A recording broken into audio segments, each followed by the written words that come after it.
el micrófono. ¿Cómo está ahí? Bien, bien. Bienvenido, José. Tiene el micrófono y tiene la atención del público. Bueno, buenas noches a todos. Muchas gracias por esperar. Qué pena con la electrónica, me funcionó de una manera extraña hoy. Bien, vamos a compartir la pantalla.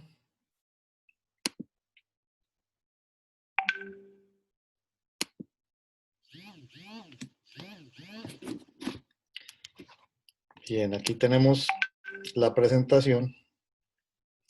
Y bueno, bien, muchísimas gracias. Buenas noches a todos. La presentación ya se hizo. Así es, José. Bueno, muchas gracias. Bueno, entonces el tema de nosotros el día de hoy es la teoría del riesgo y los modelos matemáticos para el análisis de gestión de riesgos asociados al código PBIP. La agenda que propongo es la que a continuación me permito leer. Es la teoría del riesgo como tal, qué son los modelos matemáticos, cómo se hacen los modelos, la teoría de las ideas como para darle una base a la modelación y unos ejemplos con el análisis de regresión lineal incluido. Nosotros dentro del marco del PBIP tenemos que seguimos paso a paso lo que el PBIP nos dice. Y lo que el PBIP nos dice, el código nos dice es que tenemos que hacer una evaluación de protección. Eso es claro para todos. Arrancar con el análisis de riesgos. Y la evaluación de protección lo que nos dice es que tenemos que entender qué es lo que es importante proteger. Hablando en temas de infraestructura crítica, hablando en temas de personas, hablando en temas de activos, activos de la empresa o del puerto como tal. ¿Qué es esto? Pues entender qué tan vulnerables están nuestros activos en caso de que tengamos una amenaza terrorista, que es para lo que está hecho el PBIP. Sin embargo, el PBIP ha tenido una evolución, sobre todo en los últimos años, que lo ha llevado no solamente al tema del terrorismo, pero también al tema del narcotráfico. Y así como ese, hay otros problemas. Entonces, después nos dice que al hacer la evaluación de protección podemos hacer el plan de protección. Entonces, la evaluación es el qué, es importante, y el plan es cómo se va a proteger. Y nos dice que tenemos que tener en cuenta unos ítems, como por ejemplo el control de acceso, los perímetros, las zonas restringidas, los servicios a la carga, los equipajes no acompañados y la vigilancia de la protección de la instalación portuaria. O sea que básicamente esos son los 6 ítems en los cuales el PBIP se apuntala. Dicho esto, que todos lo conocemos, pues tenemos que entender que a raíz de lo que nos están diciendo, debe subyacer algo que es nuestra base, que es nuestra infraestructura para poder hacer esto que es la estructura del PBIP. La estructura es la evaluación y después el plan. Pero debajo de eso tenemos que haber entendido una teoría de riesgos que es muy sencilla, pero que si no la tenemos clara, no vamos a poder hacer un ejercicio correcto de la actividad. Entonces decimos que el riesgo es una probabilidad de una pérdida en un activo. Aquí lo tenemos señalado. Ese es el riesgo, probabilidad de pérdida de un activo. ¿Y eso cómo está compuesto? Está compuesto por una amenaza y una vulnerabilidad. Esa amenaza, como definición, se tiene que es una sumatoria de dos conceptos: intención más capacidad. Es decir, quién puede hacerlo y quién quiere hacerlo. Esa es la amenaza y es lo que tenemos que identificar. Y es lo que es parte de lo que tenemos que gestionar. La vulnerabilidad, por otro lado, es el nivel de exposición, lo que estábamos hablando del el tema de la infraestructura crítica y de los activos de la empresa para ser eh, protegidos. Desde ese punto de vista, si nosotros solamente trabajamos en nuestra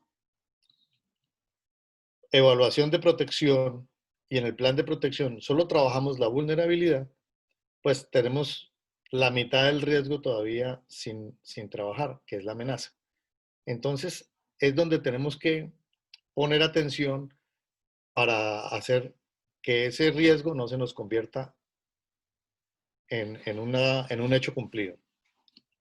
Aquí hay una gráfica que yo tengo diseñada que es muy sencilla, que es la amenaza por un lado y la vulnerabilidad por el otro. Y aquí a mano derecha, pues tenemos ni más ni menos que la incertidumbre. Pero más que eso, que en la ISO 31000 nos dicen que el riesgo es eh, el efecto de la incertidumbre sobre las metas que nosotros tenemos. Eso es una cosa súper difícil de entender. Pero si nosotros lo vemos desde este punto de vista, de que el riesgo es una probabilidad de que ocurra una pérdida en un activo, pues entramos en un mundo muy interesante y que nos facilita la vida porque es el mundo de las matemáticas. Entonces, si nosotros vemos el riesgo como una probabilidad, entonces nos movemos entre 0, que está aquí, y 1, que está aquí arriba, perdón. Nos movemos entre 0 y 1 y ese es el mundo de las probabilidades. Qué fácil. Se nos convierte en algo muy fácil el tema de los riesgos. Y no en una cosa tan etérea como simplemente estar mirando a ver qué va a suceder. Si esta teoría ya está en nuestro ADN y se la podemos traspasar a las demás personas que trabajan con nosotros, pues va a funcionar muy bien, porque no solamente vamos a estar viendo el nivel de exposición, que es la vulnerabilidad, sino también vamos a estar viendo el tema de quiénes tienen la intención teniendo la capacidad. Y ahí es donde arranca nuestro proceso de análisis que lo hace más interesante, porque solamente el nivel de vulnerabilidad, cuando trabajamos el nivel de vulnerabilidad, o sea, el nivel de exposición, empezamos a trabajar en tener unas cercas perimétricas de 6 metros de altura, en tener muchas cámaras, en tener un control de acceso muy fuerte, en tener unos procedimientos adecuados, pero no estamos gestionando sino la vulnerabilidad, o sea, la mitad del riesgo. Cuando ya empezamos a pensar en cómo es que vamos a gestionar la intención de las personas, más la capacidad, estamos haciendo el resto del trabajo. Y es ahí donde entramos nosotros en este momento, en ese mundo de la amenaza, de las intenciones y, por supuesto, del comportamiento de las personas. Entonces, aquí viene la otra parte de la charla, que es la modelación predictiva por medio de unos modelos matemáticos. Cuando nos hablan de modelos matemáticos, como que nosotros lo vemos como muy difícil, pero esto lo podemos hacer tan complejo, tan sencillo como nosotros queramos. Entonces, como lo que queremos es hacerlo sencillo, pues se lo voy a explicar de una manera sencilla y que de verdad da resultados. ¿Qué es la modelación predictiva? Es básicamente, como dicen en la ayuda, es un sistema que emplea datos y estadísticas. Entonces, es muy interesante que ya digamos nosotros, ok, vamos a tener que tener una base de datos que nos pueda nosotros alimentar. Y aparte de eso, tenemos que recoger y modelar unas estadísticas para entender qué es lo que nos pasa en el día a día dentro de nuestro puerto. Entonces, con estos modelos se pueden hacer predicciones de todo tipo, hasta las carreras de caballos, ganancias empresariales, de todo. Pero estos modelos los vamos a aplicar al tema de seguridad en este momento y al tema del PBIP. Bien, el modelo predictivo también se puede conocer como análisis predictivo, analítica predictiva o aprendizaje automático. Es básicamente lo que está de moda en este momento. Ahora, bien, aquí tenemos un ejemplo de lo que es una modelación. En el mundo de los arquitectos, la modelación es muy fácil, entre comillas, pues porque ellos tienen una idea, o las personas que quieren construir algo, pues tienen una idea y lo plasman en un papel inicialmente. Entonces aquí tenemos nuestro modelo de la casita que queremos construir. Es un modelo sencillo, tridimensional, que nos permite a nosotros darnos una idea de lo que queremos. Así podemos construir la casa, sí, se puede construir la casa de esa manera. ¿Que va a salir como nosotros la queremos exactamente? No sé, porque no tiene las suficientes variables. Fíjese que lo que hace un modelo interesante es la sumatoria de variables que nosotros le coloquemos, o la cantidad de variables. Si le coloca demasiadas variables, el modelo es difícilmente, corre difícilmente. Si le coloca muy pocas variables, el modelo va a poder explicar muchos problemas, pero no con el detalle que nosotros necesitamos para dar perspectiva. Es como aquí en la imagen de la izquierda, podemos ver una casa tipo, simplemente eh, como podemos ver cualquier casa en el mundo que tiene lo mismo, tiene unas ventanas, tiene una chimenea, tiene una puerta y tiene un techo. En unos modelos más complejos, como el que vemos a la derecha aquí arriba, pues tenemos ya una maqueta realizada con muchos más detalles, inclusive fíjese que le ponen variables como árboles, como piscina, eh, como iluminación. Y aquí abajo tenemos un modelo que parece ser pintoresco, pero es perfecto, porque es un modelo que nos dice exactamente por dónde le llega el sol. Fíjese que tiene una sombra al lado izquierdo. Es un modelo que nos da detalles de color, de forma, que nos da detalles de tamaño y de proporciones. Entonces, para los arquitectos la tienen, digámoslo así, lo tienen fácil en el momento de arrancar con su trabajo. Ahora usted haga el mismo ejercicio con un problema del PBIP, como por ejemplo terrorismo o como por ejemplo narcotráfico. Entonces, no es tan fácil.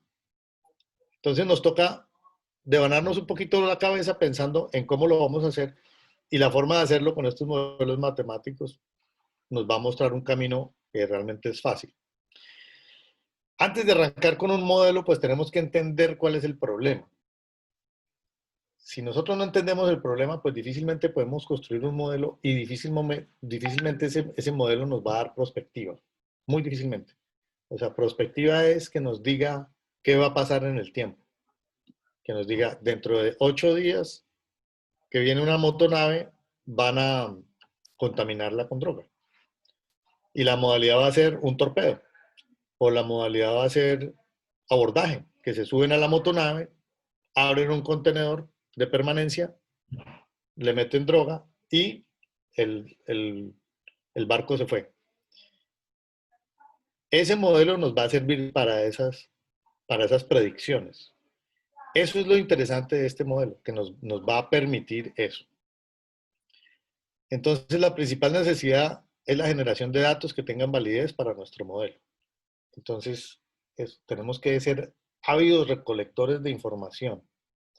Y nuestros hombres en el campo tienen que recoger la información del día a día. Ahorita les voy a hablar un poquito más de eso.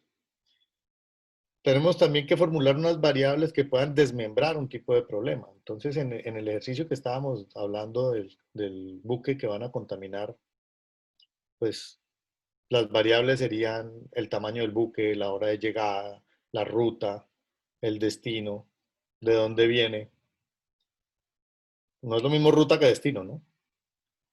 De dónde viene, cuál es la frecuencia con que viene, etcétera. Entonces, fíjense que esas son las variables de un problema que nosotros estamos diseñando para hacer un modelo. Es un modelo, es un problema que estamos desmembrando en varias variables de tal manera que podamos construir un modelo. Y el entendimiento del modelo por parte de los creadores es la otra parte que requiere nuestro ejercicio. Es decir, que no solamente recolectemos información y la pongamos allí en una página de Excel, sino que podamos nosotros entender por qué lo estamos haciendo. Y esto hay que trabajarlo, yo no digo que densamente, pero sí, digamos, desde un punto de vista abierto y colaborativo con todas las personas de nuestro equipo o con las personas que tienen que ver con el diseño del modelo. Bien.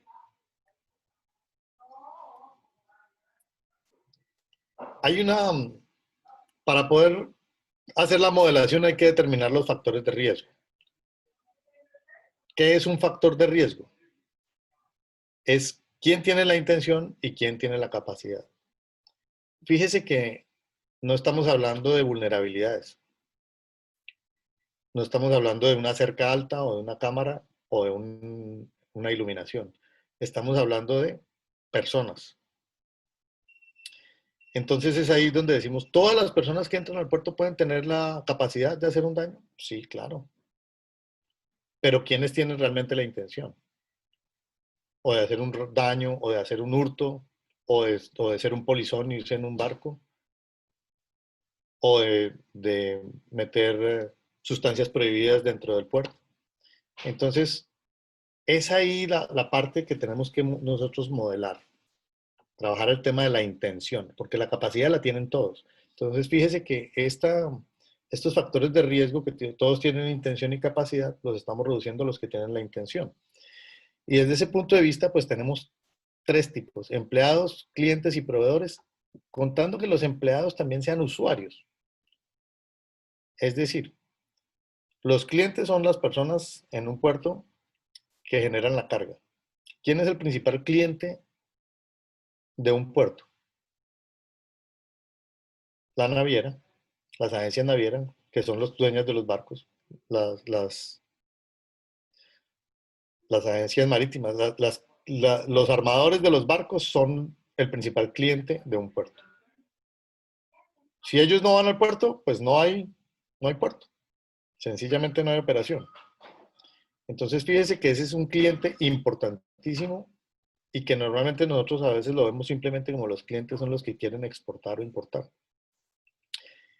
Ese cliente, que es el armador, el dueño del barco, es muy importante. Tenemos como clientes también las personas que quieren exportar o importar bienes. Empleados, pues la gente que trabaja en el puerto como tal. Y los proveedores no solamente son los que nos venden la papelería, nos venden la carne para el almuerzo de los trabajadores, sino también los operadores portuarios que están dentro del puerto y están ejecutando operaciones. Y también hay unos proveedores que están haciendo limpieza o que están haciendo trabajos en las grúas, que están haciendo otro tipo de actividades que nosotros les pagamos porque hagan esa actividad. Ellos son proveedores, aunque son de una nómina diferente. Entonces, fíjese que si nosotros entendemos como factores de riesgo esas personas que tienen la capacidad y que probablemente tienen la intención, entonces ya podemos entrar nosotros a trabajar esos factores de riesgo. Entonces ahí en la gráfica pues nos habla de la intención, la capacidad y una oportunidad. Y la oportunidad pues es la parte donde nuestras vulnerabilidades se ven expuestas. Entonces donde la cámara no está viendo, o si es una cámara que nadie monitorea, o si es un área eh, restringida en la cual no tenemos vigilancia, etcétera. Entonces, esa es la oportunidad que nosotros estamos dando por medio de la vulnerabilidad que estamos generando. Entonces, el que tiene la intención, la capacidad y la oportunidad se nos convierte en una amenaza. ¿Quiénes pueden ser esas amenazas? Pues los que tenemos aquí etiquetados, empleados, clientes y proveedores en el tema del PVP.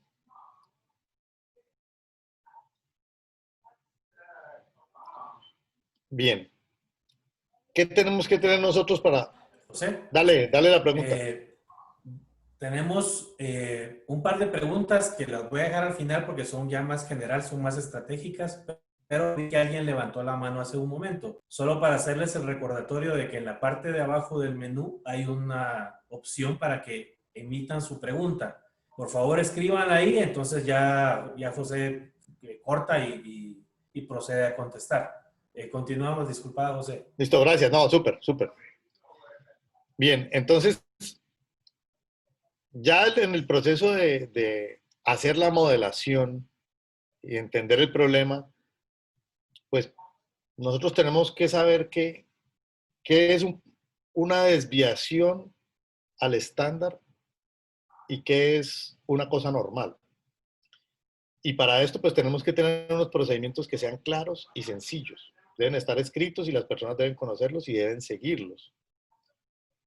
También tenemos que tener una verificación del cumplimiento de esos procedimientos. Es ahí donde entra la gente de seguridad muy fuerte con el conocimiento de los procedimientos. Y tenemos que hacer una construcción y una recopilación de la data. Y después tenemos que hacer un análisis diario para entender si hubo desviaciones a nuestros procesos. Vamos a tratar de hacer esto más digerible.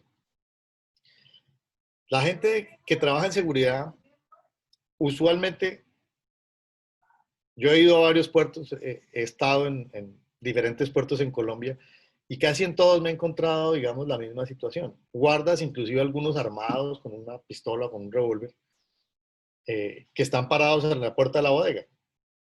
Entonces uno dice, bueno, viejo, ¿usted cuál es su procedimiento? No, es que yo registro aquí a las personas que no saquen nada en la mochila o que no saquen nada en la ropa. Ok, ¿y qué hace con ese revólver? Si usted ve a alguien con una caja al hombro, le dispara. Entonces él dice, no, no sé, como diciendo, aquí me pusieron con este revólver aquí parado y ya. Entonces, es más inteligente que ese muchacho que está ahí recibiendo un sueldo y haciendo las veces de seguridad, entienda cuál es el procedimiento que están haciendo dentro de la bodega. Cómo es que se reciben los vehículos que traen carga, cómo es que se desconsolidan los contenedores, cómo es que se consolida la carga también para ser entregada. Y cómo es que la gente roba en los puertos, porque es la verdad, es un robo. Y estando el hombre de seguridad en la puerta. Pues porque nadie se va a sacar una bobina de cobre, nadie la va a sacar entre el bolsillo porque pesa media tonelada. Nadie se va a sacar unos productos químicos que valen $5.000 cada saco de 20 kilos, con los cuales hacen cremas y bloqueadores solares. Nadie va a sacar eso en el bolsillo. Eso sale en los mismos camiones que vienen a recoger carga.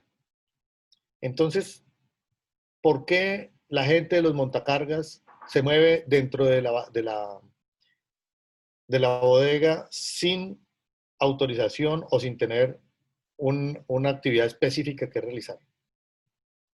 Eso es parte de los procedimientos que nosotros tenemos que hacer, porque dentro del PVIP nos habla de los servicios a la carga. Entonces, esa es una de las cosas que nosotros tenemos que modelar. ¿Cuáles son las variables que influyen? La persona del montacargas, la persona que hace los recibos y los despachos, que normalmente son proveedores, no son de nómina del puerto, y la persona de seguridad, que está ahí supuestamente para que no salga nada mal. Entonces tenemos que la persona de los montacargas tiene un procedimiento que es, cuando le digan, tiene que ir a recoger unos pallets que están en la bodega para ser colocados, listos para ser entregados a un vehículo que viene a recogerlos. Eso es parte de su procedimiento. Lo otro que tiene que hacer es retirar carga de los contenedores, o sea, desconsolidar carga, colocarla en una bahía que le den la instrucción de ser colocada. Básicamente, eso es el funcionamiento de un hombre, de un montacargas. Ahí hay una persona que es la que hace el picking, que normalmente hay unas bodegas donde ya el mismo montacarguista hace el picking. El picking es, coge una pistola de código de barras, lectora de código de barras, y él le hace el picking, o sea que él da la lectura del código de barra del pallet y del código de barra de la bahía donde colocó ese pallet. Entonces ya hay bodegas donde el mismo montacarguista es el mismo que hace el picking. O sea que ya no necesitamos una tercera persona.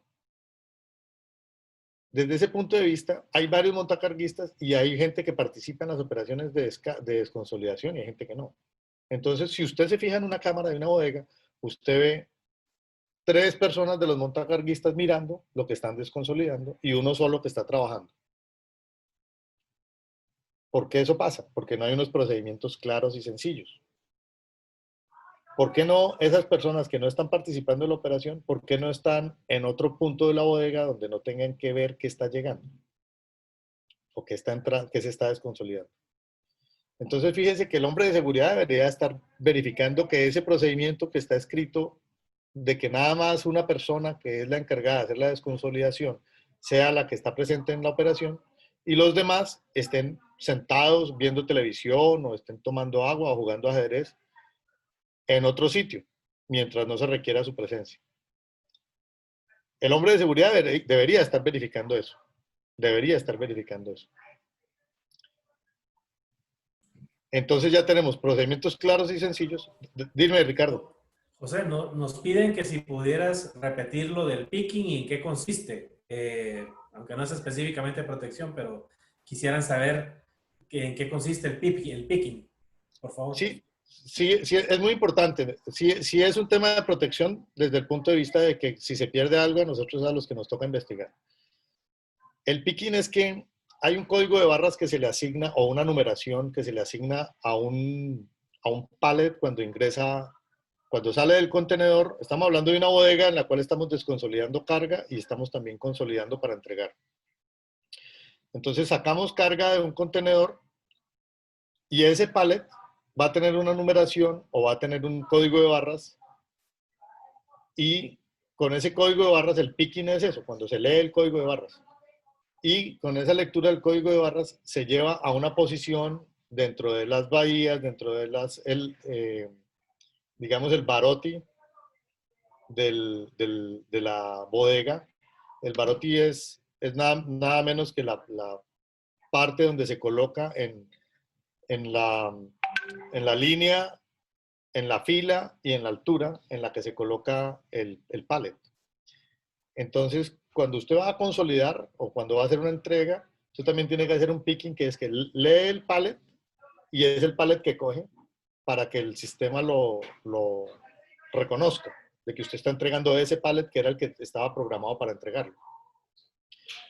Ese es el picking, que es básicamente una operación logística que influye en seguridad, porque si no se hace bien, pues va a haber una pérdida en la cual nosotros vamos a tener que entrar a investigar. Espero que haya quedado claro, Ricardo.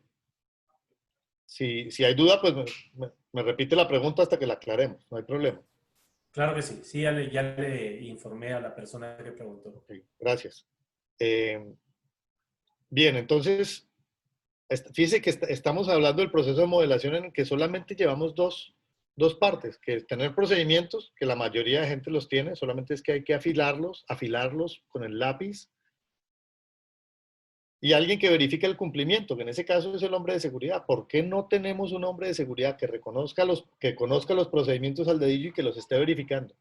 Y él tenga una planilla con la línea de trabajo, con la lista de trabajo, con la cadena de trabajo que tiene pendiente bodega, y él está verificando que se hagan las entregas que son y que se esté haciendo el procedimiento adecuado. Es decir, quiénes están dentro del proceso de apertura del contenedor, quién es el montacarguista que está asignado y cuáles son las labores que están desarrollando. Entonces esta persona, de esa manera, está... Ah, otra cosa, que se empezó a tiempo o no la operación, porque está programada para las 8, pero empezó a las 8:15. Eso en logística es una pérdida de dinero, pero en seguridad es una pérdida económica desde el punto de vista de que algo está pasando en esos 15 minutos que la gente no está ocupada. Entonces, procedimientos claros y sencillos, verificación del cumplimiento y construcción y recopilación de la data. O sea, que ese hombre de seguridad que está allí, al lado del montacargas, al lado de la operación, que está llevando una planilla, esa planilla no puede ser como en algunos puertos que he visitado. Yo le digo al señor, ¿y usted qué hace con la planilla esa que llena? Ah, no, yo la meto ya en una bodega y ya queda. Si pasa algo, pues vamos y la buscamos. No. Esa planilla, que en mi concepto debería ser un iPad o una tableta donde la información que él registre se vaya yendo a una base de datos. Pero si es un papel que se está llenando, pues es un papel que debe ser eh, traspasado a una computadora para poder llenar una base de datos.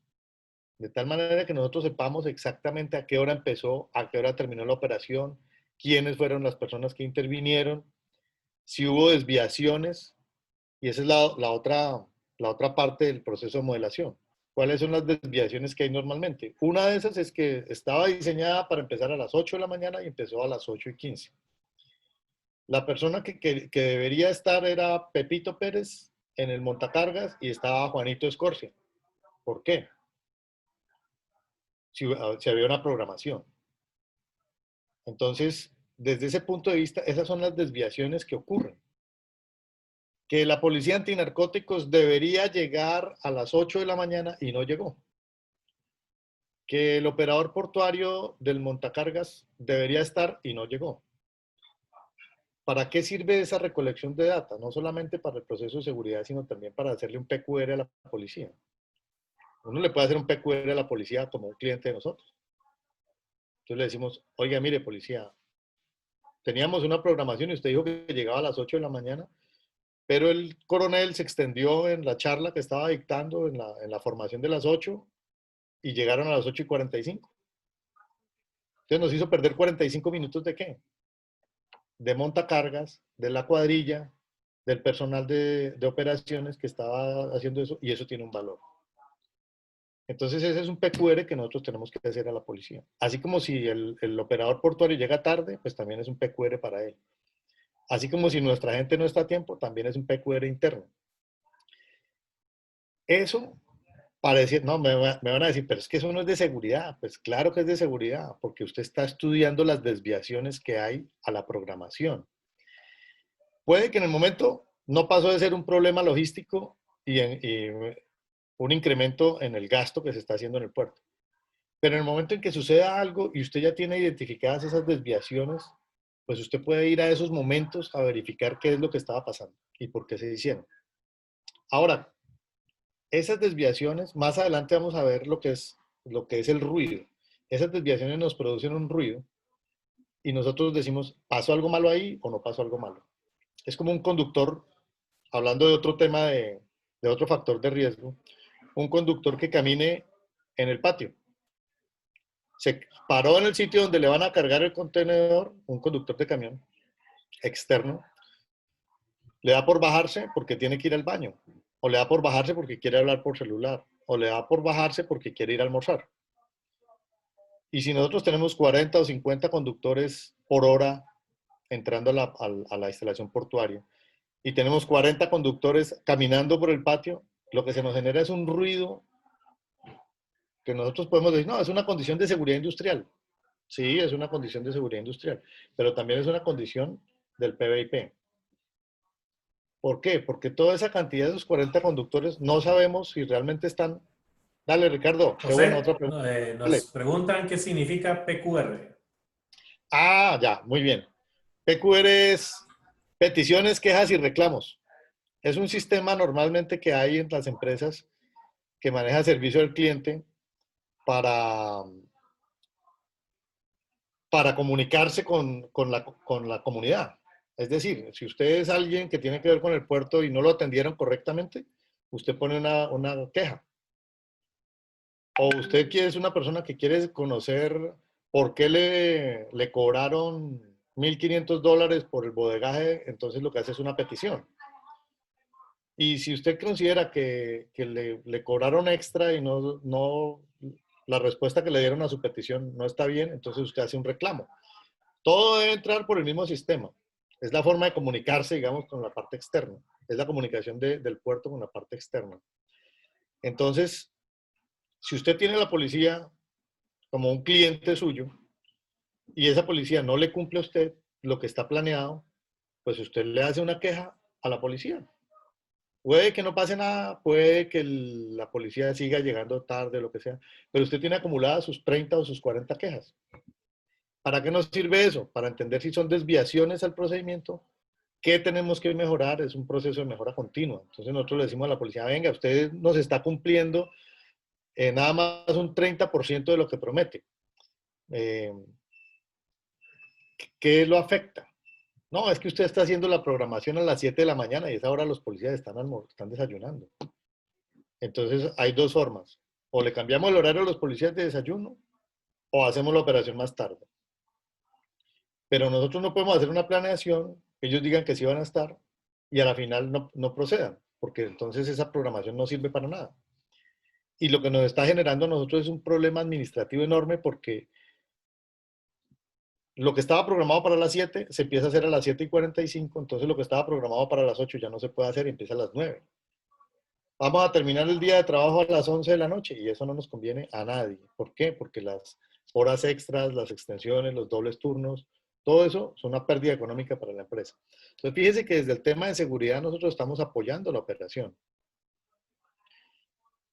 No estamos frenando la operación, al contrario, la estamos apoyando para que funcione mejor. Entonces, cuando nosotros vemos en el ejemplo de los conductores que estaban... Ricardo, ¿hay otra pregunta? Sí, tenemos dos Dale, en cola. dale. Pero, ok. Ah, pero son para el La final. sí. Listo, Sí, claro, listo, claro. listo. Entonces, en el tema de los conductores que están caminando, los conductores son un factor de riesgo. Acuérdense que los usuarios también son un factor de riesgo dentro del... Ellos son usuarios que podrían ser representantes de los clientes que traen un contenedor o que se lo llevan. Entonces, estos conductores que están caminando por el patio, que están yendo a desayunar, que están yendo al baño, que se meten dentro de los contenedores a mirarlos, ellos nos están generando a nosotros un ruido, nos están generando unas alarmas. Los mismos empleados de nosotros que les da por caminar por el patio, nos están generando a nosotros unas alarmas, nos están generando un ruido. ¿Por qué? Porque el hombre de la circuito cerrado de televisión, cuando ve eso, empieza a seguirlos con la cámara por todo el patio y va tipo al baño y vuelve. Entonces, demora 10 minutos el operario de la cámara persiguiendo a una persona que no estaba haciendo nada malo. En cambio de estar realmente haciendo una vigilancia o una verificación de alguien que sí podría estar haciendo mal, algo malo. Entonces, esto nos lleva a nosotros a estudiar las desviaciones y a empezar a trabajarlas y decir, mire, ayer entraron en una terminal en que yo estuve haciendo un trabajo grande, entraban 1.400 conductores diariamente. Eso significaba que esos 1.400 conductores, si se bajaban del camión, era un problema enorme. Entonces empezamos a controlarlos, enseñándoles que no podían bajarse de los camiones.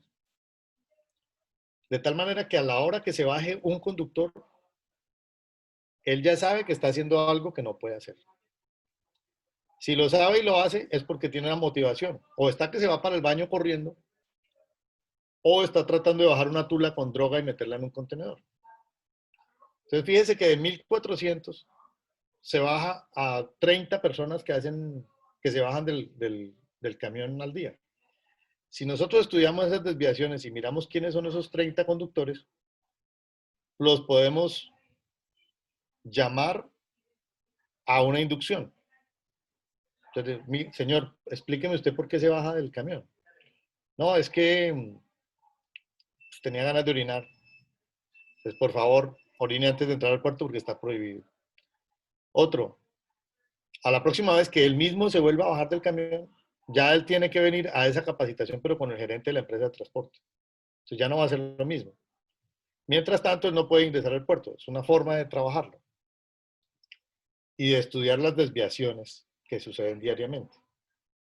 Entonces, de esa manera, en una construcción de la cultura que estamos haciendo para que estas personas que representan una amenaza potencial, pues nosotros vamos disminuyendo hasta que las personas que realmente se quieran bajar del camión es porque de verdad están siendo una amenaza. Eso nos permite a nosotros enfocarnos en esa actividad y poder enviar nuestras alertas, nuestras alarmas, para ver qué es lo que está sucediendo en ese punto. Ese mismo ejemplo sucede con las bodegas. Ese mismo ejemplo sucede con los vehículos en la entrada. Ese mismo ejemplo sucede con las empresas de transporte que traen carne, que traen cosas para el puerto. Perdón que me sonó una llamada. Ya le voy a bajar volumen. Esos factores de riesgo que nosotros estamos viendo, tenemos que limitarlos en lo más posible en sus actividades para que no nos generen ruido. Para que no nos generen ruido. Bien. Aquí tenemos... Siguen las preguntas. Entonces, hay una, ¿qué significa data? Información. Básicamente es una forma en que nosotros decimos que recolectamos información. Es como que en inglés es data, es la información. A veces se le van a uno palabras ahí en el idioma que no son.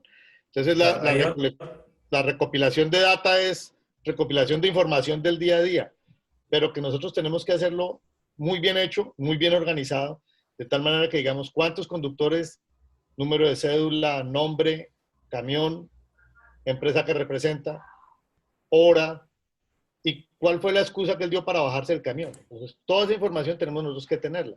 De tal manera que cuando sentemos a ese conductor al frente de nosotros y le preguntemos, oiga, ¿usted por qué se está bajando del camión? Hace 3 años se bajó, ayer se bajó, hace 1 año se bajó, hace 6 meses se bajó. ¿Qué es lo que pasa? Entonces, esta data, esta información que estamos recolectando es bien importante y tenerla muy bien organizada. Y para eso el Excel es maravilloso, o cualquier base de datos que nosotros construyamos. Otra pregunta, Ricardo. Sí, aquí hay una que tiene que ver con lo de los montacarguistas. ¿De qué forma los montacarguistas se convierten en una amenaza siendo observadores durante el proceso de picking? Bien, perfecta esa pregunta, buenísima. Resulta que el montacarguista está viendo qué es lo que está entrando a la bodega, qué es costoso, qué es fácil de llevarse, qué es importante. Ejemplo, hay muchas empresas que traen armas de importación legal. Ejemplo, hay empresas que traen químicos en unos sacos pequeños de 20 kilos que cuestan 5 o 6 mil dólares cada saco. Ellos, hay carga en abandono también, hay carga en abandono. Entonces, cuando entra esa carga, ellos se dan cuenta que entró esa carga y se dan cuenta a dónde la colocaron. Y hay gente afuera en la calle que les dicen, oiga, yo le compro esos químicos que estamos hablando para volver al mismo ejemplo recurrente de los químicos, le compro esos químicos. Entonces el hombre se pone de acuerdo con un conductor que viene después, arma un pallet con 2 o 3 sacos de esos químicos y cuando hace la entrega, fíjese que él no tenía que recibir esa carga, no tenía que conocerla. Y 5 días después, 8 días después, esa carga todavía está en la bodega y él tiene que hacer una entrega. Entonces, él se pone de acuerdo con el conductor al que le está entregando y le dice, ahí te voy a mandar 3 saquitos adicionales y te doy una plata para que me los des después. Entonces, lo que sucede ahí es que él saca esos sacos, desarma el pallet, le saca 3 sacos, lo vuelve a armar, saca los 3 saquitos y los pone en un pallet que sí tenía que entregar él. Y esos 18 mil dólares se fueron por ahí. Él los vende a $1,000 el pallet, el saco, y le da $100 al conductor que recibió los 3 sacos. Pero el daño para el puerto es enorme porque esos 18 mil dólares sí vienen en reclamo. Entonces, por eso es importante que las personas vean únicamente lo que tienen que ver. No sé si quedó ya resuelto, Ricardo, ¿tú lo entendiste? Sí, si no, solicitamos ahí que nos vuelvan a preguntar. Listo, dale. Hay otra más, en las modelaciones desarrolladas, ¿se ha identificado las amenazas por residuos peligrosos en el puerto? ¿Qué se debe hacer para contrarrestar la vulnerabilidad? Bueno, eso de los residuos peligrosos es un tema que no es del PBIP, eso es de seguridad industrial. Y eso tiene su propia tabla de amenazas. Y ellos sí tienen una modelación muy bien hecha de las cargas peligrosas que hay dentro del puerto y de las distancias que deben tener unas de otras y el almacenaje, que hay unas que se pueden mojar, otras que no se pueden mojar, otras que no pueden estar cerca porque generan combustión inmediatamente. Entonces, ese es un tema que es para seguridad industrial y ellos lo tienen bien diseñado. Hay un código que se llama el IMDG, que es el de sustancias peligrosas. Y en el área de operaciones también tienen identificado eso porque cuando va a entrar un contenedor, las personas que ingresan al contenedor, ya sea que lo descargan del buque, ya sea que lo entran por la puerta para ser exportado, deben decir que tiene carga peligrosa y qué tipo de carga es, para que de esa manera pueda ser estibada dentro del patio de contenedores. Bien. Sí, tenemos más todavía. Dale, dale.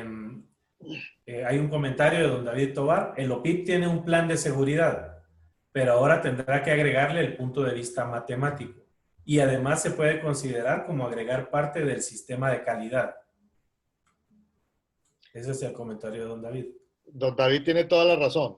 Lo que pasa es que si nosotros nos quedamos en lo que dice el código como tal, estamos haciendo la mitad del trabajo, como ya lo expliqué al principio.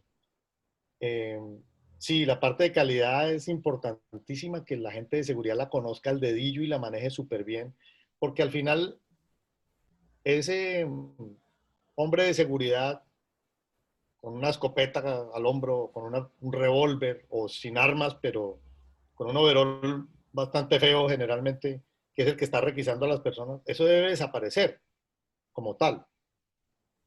El hombre de seguridad debe ser una persona que es un auditor de procedimientos. Entonces él está auditando el procedimiento y está viendo cuáles son las desviaciones que están sucediendo a ese procedimiento, porque ahí es donde el modelo falla, donde el modelo ideal que nosotros tenemos en el procedimiento falla. Y ahorita voy a ver la teoría de las ideas, pero me voy a adelantar un poco, que es básicamente decir, cuando nosotros escribimos un procedimiento, lo que decimos es, esto es lo que tenemos que hacer para que esta actividad se haga perfectamente. O sea que ese es como nuestro ideal del procedimiento. Cuando detectamos anomalías o detectamos desviaciones, es donde están sucediendo esas posibles actividades que nos van a afectar el riesgo porque va a perderse o va a sufrir una pérdida en un activo de la empresa como tal. Hablando en términos de, porque me dicen, no, pues es que si ingresan drogas prohibidas no se ha perdido nada. Se ha perdido la reputación del puerto, se ha perdido el buen nombre, la imagen. Y ese es un activo importantísimo. Entonces, eso es lo que tenemos que entender que está sucediendo cuando pasa una desviación. Porque si las personas saben lo que tienen que hacer y les están pagando por hacerlo, pues no es lógico que haya desviaciones, que haya anomalías en los procedimientos. Entonces, sí, don señor Tobar tiene toda la razón. Nosotros tenemos que, desde el punto de vista de seguridad, tener los procedimientos claros y ser unos auditores de los procesos. No pararnos en la puerta de la bodega a ver qué pasa. O pararnos en una garita de un muro a 6 metros a ver quién se quiere meter. Porque realmente ese no es el trabajo en el siglo XXI. ¿Algo más, Ricardo? Sí, claro. Los conductores de las unidades son una gran amenaza. ¿Cuál sería la mejor forma de tener la data al día cuando este recurso es muy cambiante? La única forma es, yo sé que todos los conductores llegan y pueden entrar una sola vez, pero ese conductor tenemos que tener la información. ¿Cómo es la mejor manera? La mejor manera es que la empresa de transporte o la agencia de aduanas, porque todos los, digamos, el representante de un cliente, ya sea de IMPO o de Expo, es un agente de aduanas. Es como el abogado cuando nosotros tenemos un problema. Ese es nuestro representante. Entonces, la agencia de aduanas es el representante del cliente. Eh, esa empresa, agencia de aduanas o el cliente como tal, contrata un transporte que es quien saca o ingresa el contenedor a la terminal. Entonces, ellos deben mandarnos, ya sea un correo electrónico, ya sea en una aplicación que nosotros tengamos abierta a esas empresas para que nos coloquen el camión de placas tales con el conductor fulanito de tal, con el número de identificación nacional tal o con el número de la licencia de conductor, va a retirar el contenedor número tal. Entonces, de esa manera nosotros tenemos la información de ese conductor. Así sabemos nosotros cómo va a entrar ese conductor, quién va a entrar por ese contenedor, porque si nosotros no sabemos quién va a entrar, pues es muy factible que nos vayan a robar un contenedor. Y es lo que ha pasado en algunas partes, que no se identifica a la persona que entra y cuando se va, pues no se sabe a quién se le entregó y él se va con su contenedor para otro lado. Sí, en esa misma línea, otra pregunta es, ¿la rotación del recurso humano en estas actividades es una amenaza? Y se dan las desviaciones en los procedimientos. ¿Qué hacer y cómo enfrentar estas cosas? Pues la rotación de las personas es diaria, sobre todo en el tema de los conductores, pero como les digo, es una tarea de nosotros hacer la identificación diaria de esas personas. No hay otra forma. Y para eso pues nos pagan, porque nosotros no podemos decir que no sabemos a quién le estamos entregando la carga o que no estamos seguros de a quién le entregamos la carga. Entonces, esa es una cosa que tenemos que hacer. Y hace parte pues, del trabajo de eliminar las vulnerabilidades. Tenemos una más en este grupo de preguntas. Para modelar arquitectónicamente los riesgos, usted mencionó la matemática. Cuando se llega a un óptimo desempeño de la protección, uno debe de incrementar con creatividad el siguiente nivel. Debido a que las matemáticas son infinitas, por consiguiente, y esta es la pregunta, ¿los riesgos y las mejoras son infinitas? Esa pregunta está buenísima. Yo pienso que la posibilidad de tender a cero, y la respuesta es que la curva del riesgo es una curva asintótica. Es decir, es una curva que tiende a cero, pero nunca llega a cero. Y esa es la definición de una parábola asintótica, que tiende a cero, pero no llega a cero en el infinito. Entonces, esa es la respuesta de cómo nos va a ir a nosotros cuando hagamos la graficación de nuestra actividad. Ahorita les voy a mostrar una gráfica que no es asintótica, pero sí, esa es la respuesta, es asintótica. Gracias, Ricardo. Bien, entonces en el proceso de modelación tenemos que tener estas cuatro cosas. Yo pienso que la definición está sencilla, lo difícil es hacerlo en el día a día y que las personas tengan la disciplina. No tanto de recoger la información, sino de capturar esa información en una base de datos bien organizada. Ahí es donde tenemos que tener un personal administrativo que esté haciendo eso en el día a día. Pues un personal es una persona.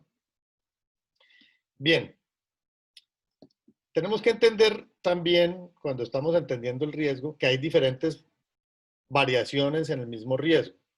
Por ejemplo, el riesgo narcotráfico o el riesgo terrorismo. Es muy básico entender que un solo modelo no puede pegarle a todas las modalidades del narcotráfico. Aquí en el ejemplo que estoy colocando, la estrella es el problema, que se llama narcotráfico.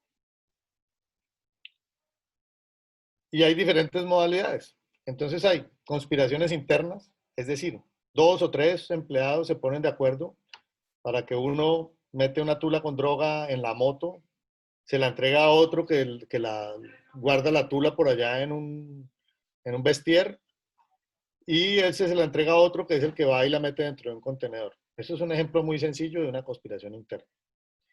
El microtráfico. Entonces está el empleado de los amarradores o el empleado proveedor de los estibadores marítimos que dentro de las botas lleva unas plantillas que lleva coca.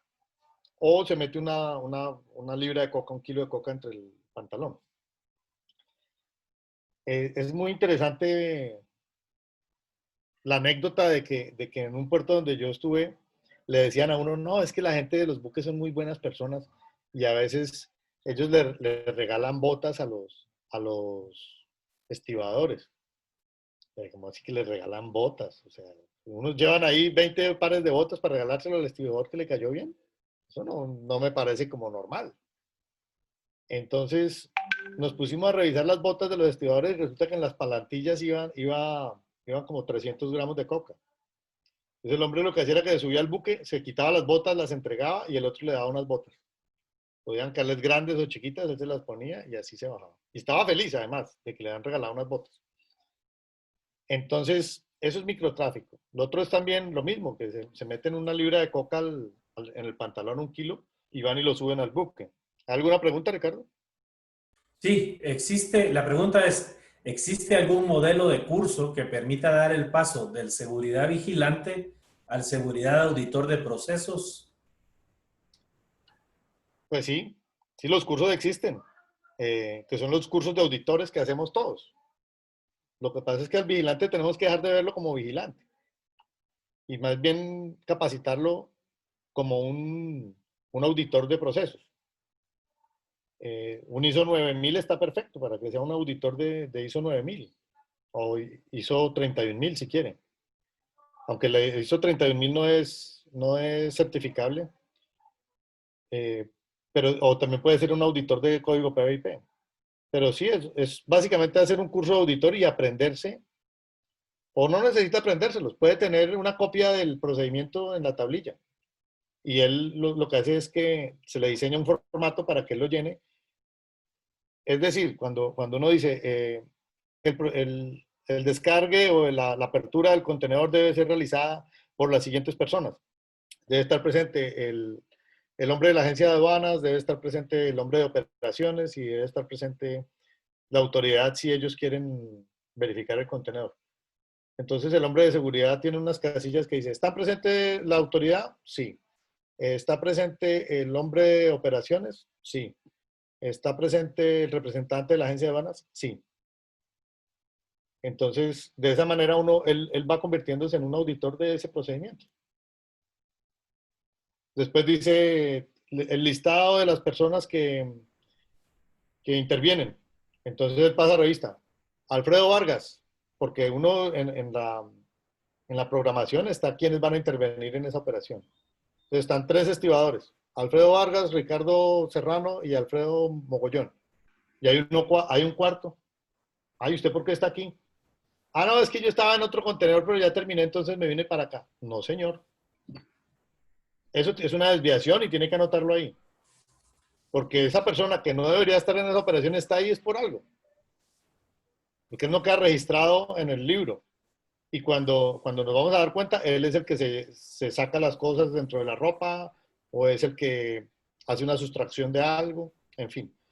Entonces, ese es el auditor de ese procedimiento. Sigue, Ricardo. Claro, al respecto de esto mismo, mencionan, hay que considerar el perfil del hombre de seguridad para impartirle un curso de esta naturaleza. Es el comentario. Sí, sí, sí. Ahí viene un cambio en la mentalidad de todos. Porque ya el hombre de seguridad no puede ser esa persona que prestó el servicio militar y aprendió a disparar y disparó el fusil 5 veces y ya por eso es un hombre de seguridad. Y recibió un curso de 2 días en el cual fue a disparar un revólver y disparó 4 cartuchos. Eso no. Ya no puede ser considerado ese el hombre de seguridad. Tiene que tener un perfil diferente. Los que puedan evolucionar, bienvenidos. Y los que no, pues tienen que dejar su espacio a personas que tengan unas capacidades diferentes. Pero sí tiene toda la razón ese comentario, es muy, muy adecuado. Nosotros ya no tenemos que ver al hombre de seguridad, al vigilante o al gendarme o como le llamen en cualquier parte, como el portero, como que estudió la primaria y por eso sirve para portero, no señor. Es una persona que tiene en su cabeza otras cosas diferentes. No podemos desechar a nadie. A mí me parece que es válido que una persona le demos el curso de auditor y lo preparemos. Pero sí es ver a esa persona de seguridad y a todo el esquema de seguridad de una manera diferente. ¿Hay otra pregunta, Ricardo? Sí, aquí hay un comentario y después una pregunta. El comentario es, el problema con el narcotráfico no inicia en los puertos. Es un proceso que se puede detener con equipos y sistemas de seguridad, pero muchas veces hay corrupción por todos lados. Buque, puerto, usuario, narcotraficante. Ese Ese comentario es, es perfecto, sí, claro, que el puerto solo es un lugar de paso, es que ni siquiera es de transporte, porque el puerto no transporta nada. Las cargas llegan ahí y de ahí se van. Es un lugar de paso, es un parqueadero grande y con tecnología. Y hay una política antidrogas en el Estado, y hay unos erradicadores, y hay una cosa de familias que trabajan para cambiar los sembrados de coca, y de ahí en adelante fallan todas las políticas hasta que unos tipos logran hacer, en unos laboratorios logran hacer un polvo blanco o otras cosas que no solamente sean narcotráfico, sino también sustancias prohibidas de todo tipo, inclusive hasta gente y los camuflan con la carga o los ingresan al puerto de alguna manera para mandarlos. Eh, lo que hace el puerto es ser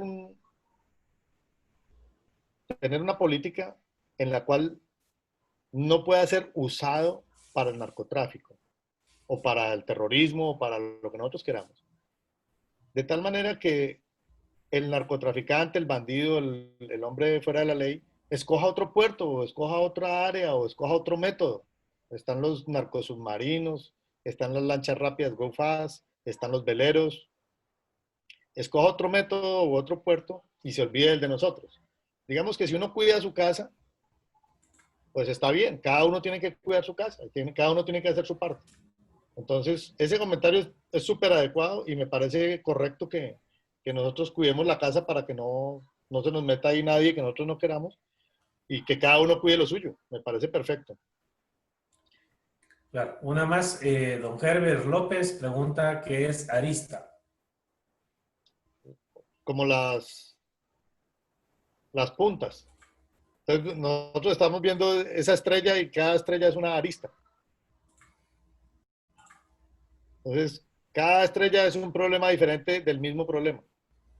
O más bien, digámoslo de otra manera. Cada punta es una modalidad diferente del mismo problema que se llama narcotráfico.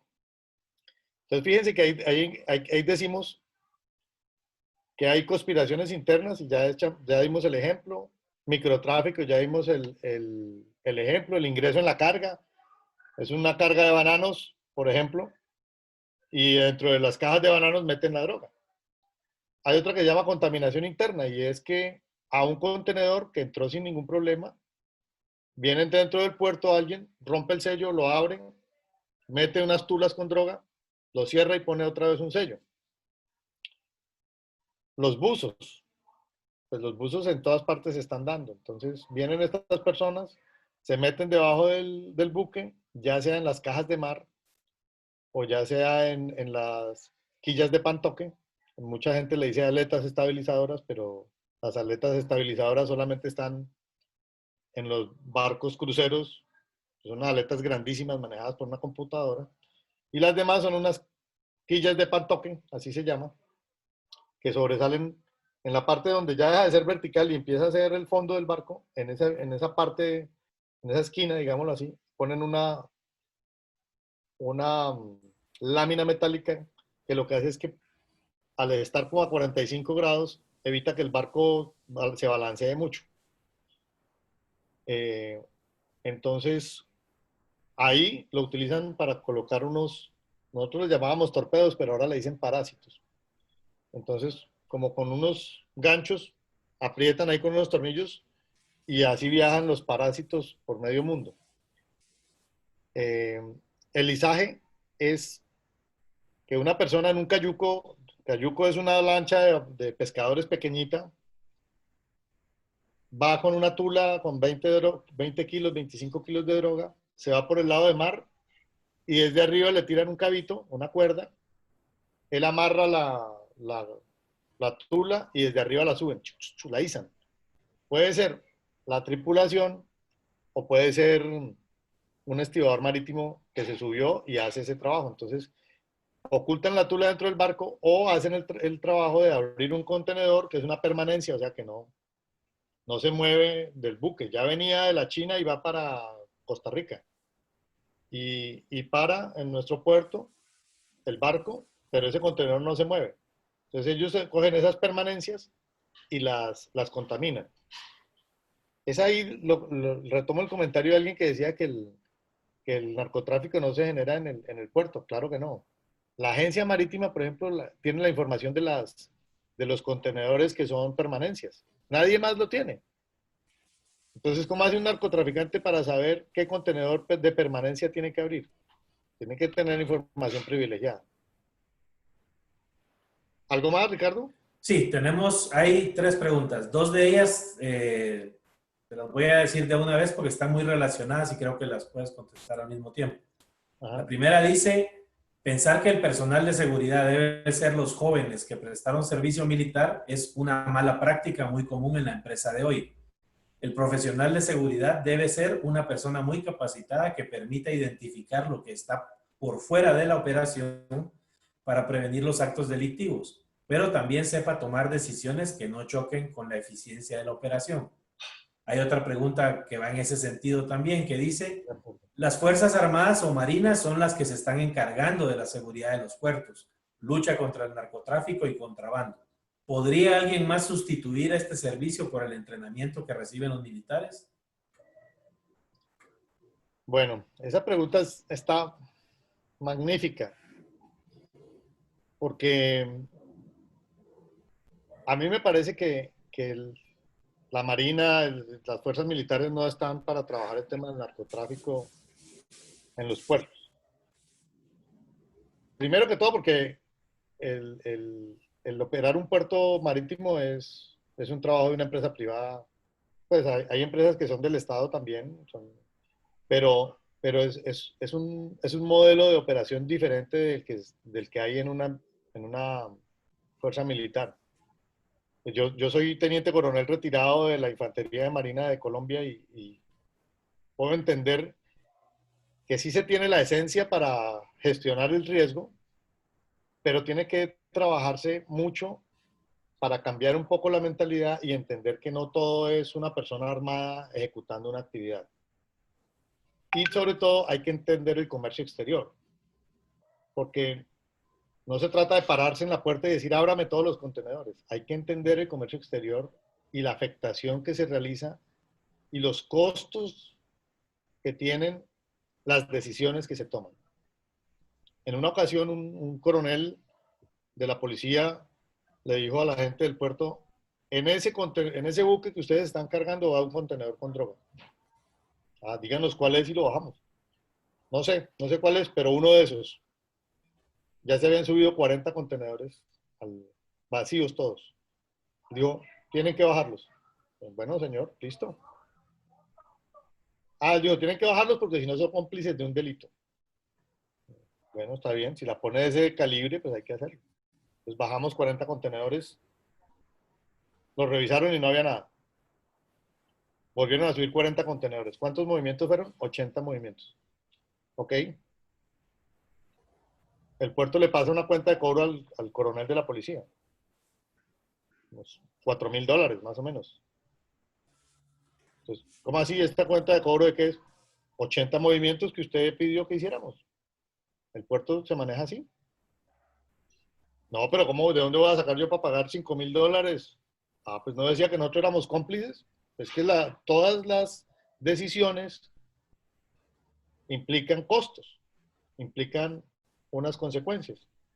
Entonces, esas decisiones tiene uno que saberlas tomar, adoptar, y no solamente es hacer las cosas por la fuerza. Entonces, sí me parece que es muy importante que hay personal calificado, pero que además de eso o sea, calificado por el tema del manejo del riesgo, pero hay que darle muchos conocimientos sobre lo que es la toma de decisiones empresariales en un mundo globalizado de comercio exterior. ¿Algo más, Ricardo? Sí, tenemos un comentario de don Iván. Dice, los militares no reciben entrenamiento para el combate del narcotráfico desde el punto de vista de la detección. Y tenemos otra pregunta, ¿cómo hacer la transición hacia auditor de procesos si los costos para el perfil, considerando el tamaño de las terminales, pueden ser altos e importantes cualquier presupuesto al cubrir 24/7? Sí, lo primero que hay que hacer es, bueno, lo primero que dijeron de que los militares no reciben entrenamiento, tienen razón. El entrenamiento es para hacer operaciones, pero no es un entrenamiento que le permita discernir digamos, el impacto que está teniendo la toma de las decisiones que está haciendo. ¿Cómo hacer el cambio a unos auditores? Pues yo pienso que lo que hay que hacer es hacerlo de manera escalonada y lo que podemos hacer es tener unos auditores líderes o unos auditores instructores y ellos tienen que ir dando la capacitación internamente para no pagar una capacitación a todos por una academia que los capacite. Entonces es como tener una persona que sea multiplicadora y que vaya teniendo eso en cuenta para poder certificar a la gente como auditor y que pueda no solamente tener una capacitación, sino que también tenga una certificación que le permita a la persona un nivel de exigencia que le podamos exigir. Gracias, Ricardo. Voy a continuar acá con el tema. Entonces, en la parte de abajo yo digo que se requiere un modelo que explique cada arista del problema. Ahora, puede que haya un modelo que nos explique dos aristas del problema y tengamos que ir desarrollando los otros aristas del problema a medida que vamos avanzando en la actividad.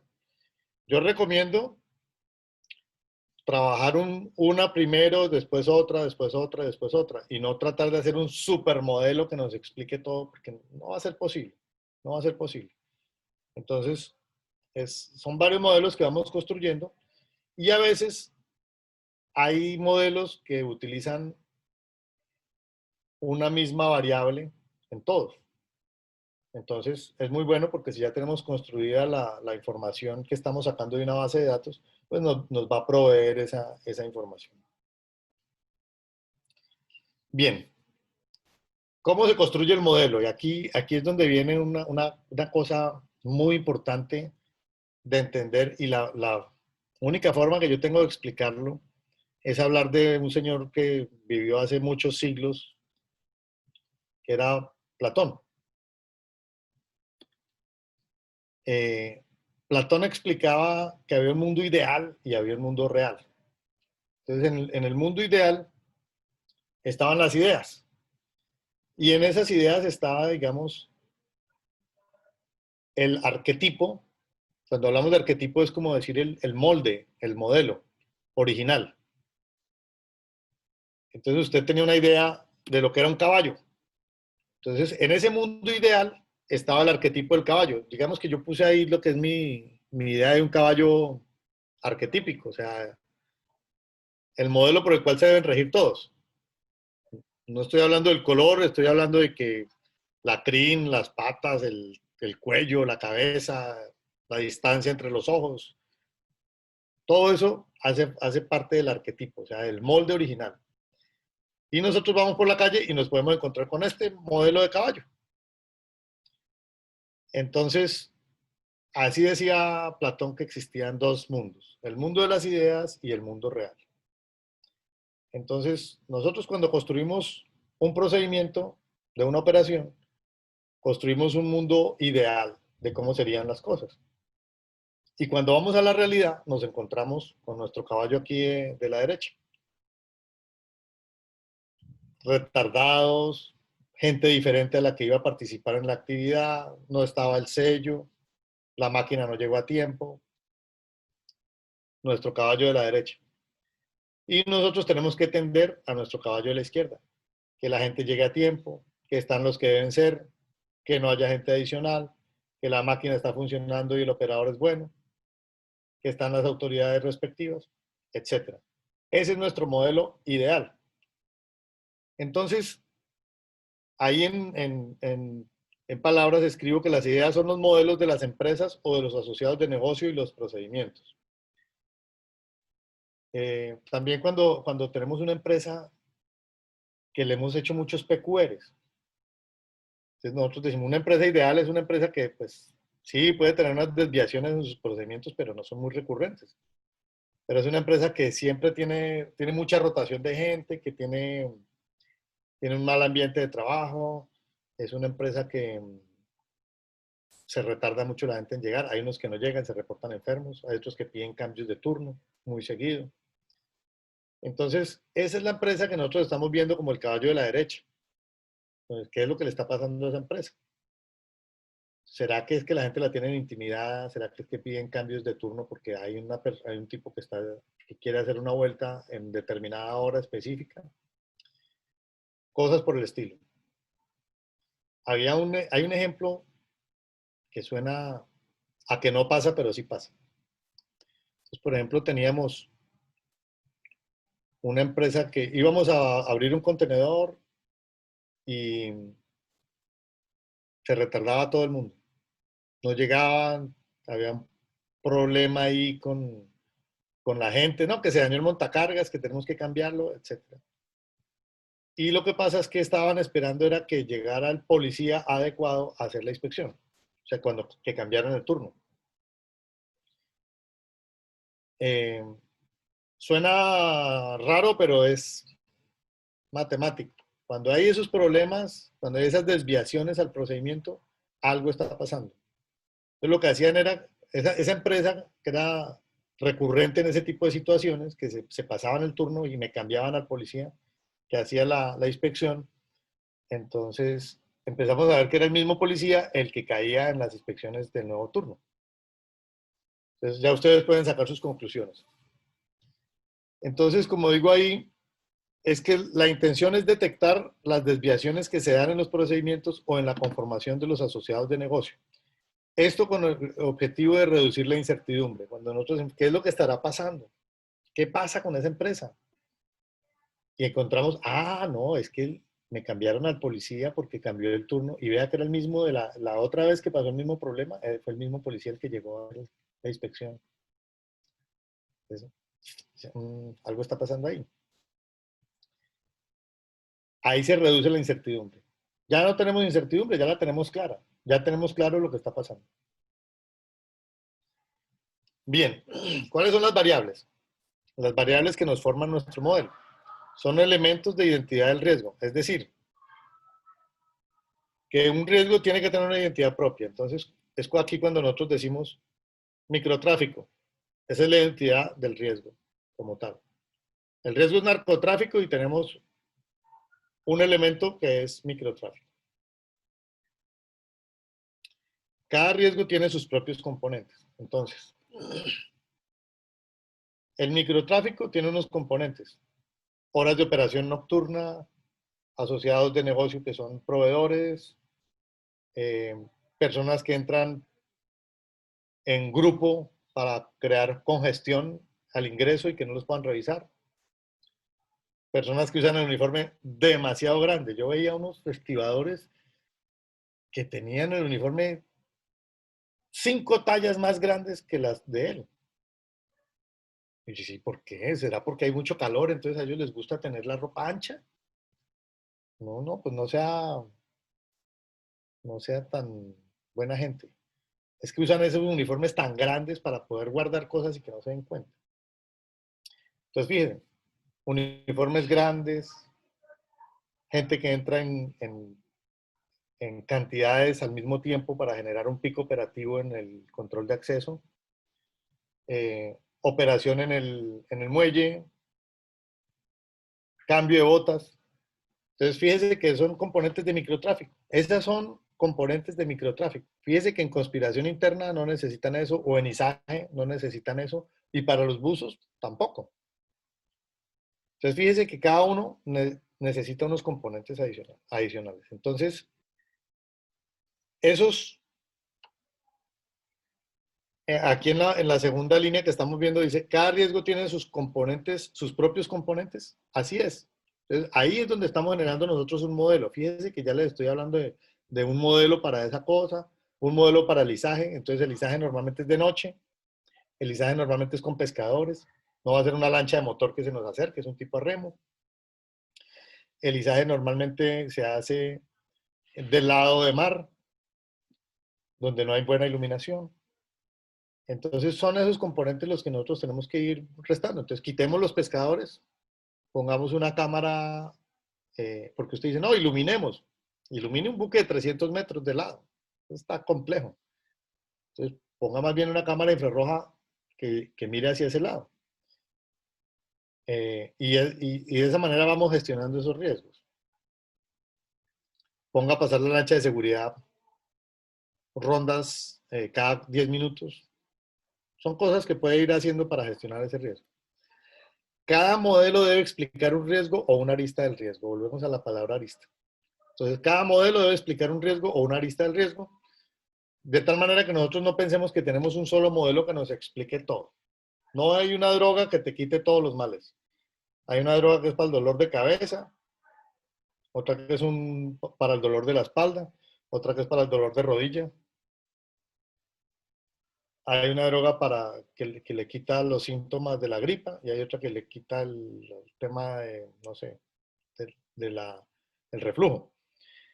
Entonces no podemos nosotros pensar que hay un modelo que nos alivia todos los problemas. Tenemos que ir construyendo los modelos. Entonces, aquí tenemos unos modelos de ejemplo que yo bauticé. Modelo de contaminación interna, el modelo de los conductores, el modelo de los camiones por placa, porque hay gente que usa el mismo camión para meter drogas, por ejemplo. Entonces usted tiene un modelo donde usted identifica las placas de los camiones y dice, ah, hay una vez que cogieron droga en el camión HJK 123 y va a volver a entrar mañana. Entonces le pone a una persona que tenga movilidad, o una persona de seguridad que tenga moto, mire, mañana a las 9 va a entrar este camión. Entonces usted lo espera a la entrada y lo sigue todo el tiempo y verifica que nadie se baje del camión y que haga su salida rapidito y habla uno con operaciones y le dice, mire, ese camión atiéndamelo más rápido, por favor. La hora del ingreso, por ejemplo, es muy importante. No es lo mismo un lunes a las 10 de la mañana que un viernes a las 7 de la noche. Un viernes a las 7 de la noche, puerto congestionado, todo el mundo quiere que lo atiendan rápido, están pasando cosas. Lunes a las 7 de la mañana, a las 8, nadie quiere entrar, todo el mundo está pasando la resaca, el nivel de riesgo es diferente. Tipo de embalaje de la carga es lo mismo. No es lo mismo una carga que viene paletizada a la vista que una carga que viene guardada con una carpa. Entonces, esos son los ejemplos de las actividades que nosotros tenemos que hacer con nuestros modelos.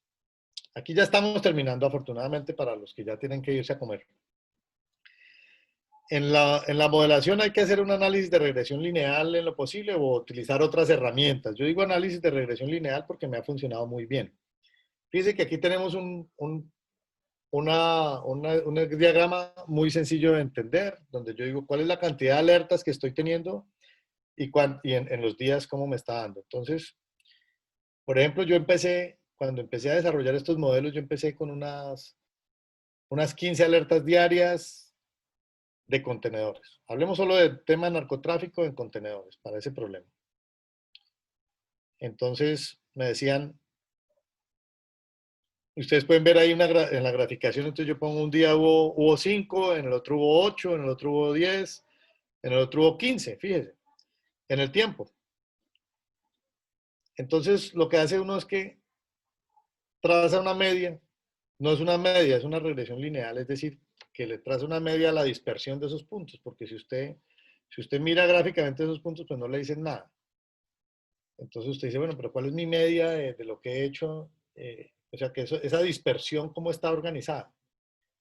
Entonces se la meto al Excel, le digo análisis de regresión lineal y él me traza esa gráfica que está allí. Es muy fácil.